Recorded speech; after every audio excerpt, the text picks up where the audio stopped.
Alright, so we got a little service we're doing on the skid steer and the excavator today. Just backed it up on a couple blocks, real sketchy like. And I got 3 gallons of oil for the 257D skid steer, fuel element, inline fuel filter, and an oil filter. And then for the excavator, I got 2 gallons. It only needs like 1.8. And then I got a fuel water separator and another oil filter. So we're gonna go ahead and get started draining this bad girl. I just let it warm up for a minute so it loosens up that oil a little bit.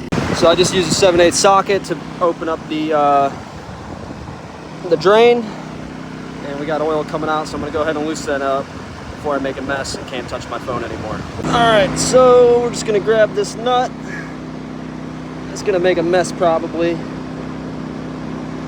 Oh yeah. Oh yeah.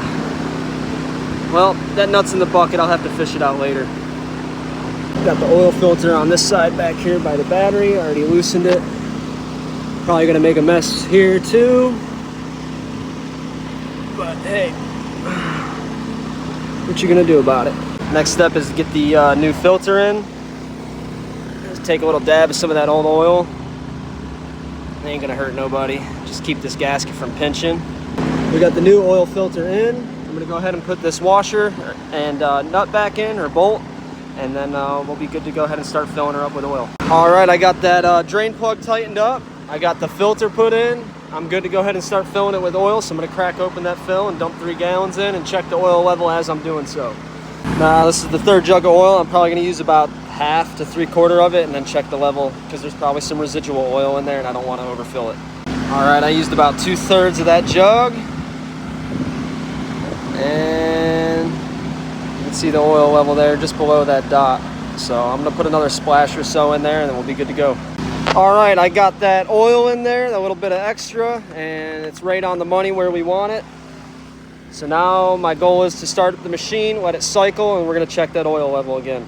All right, I just cleared out the computer for the oil change because that's completed. Next, we're gonna do the fuel filter, but I'll probably do that in a separate video.